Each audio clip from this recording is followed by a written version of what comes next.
Hello ladies and gents, in this video I will show you how to get the Microsoft Authenticator 6-digit code.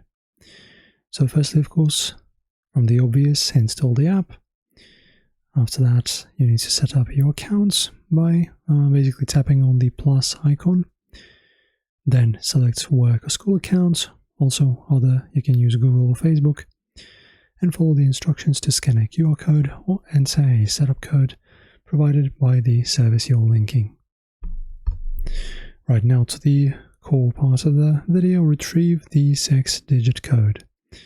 Open the Microsoft Authenticator app, look for the accounts you just added.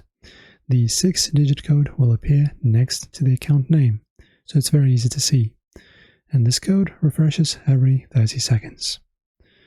And you can now use the code by entering it in the service you're signing into when prompted. So this is how it's done, guys. Very easy. Thanks for watching. Give this video a thumbs up, subscribe, and I'll see you very soon.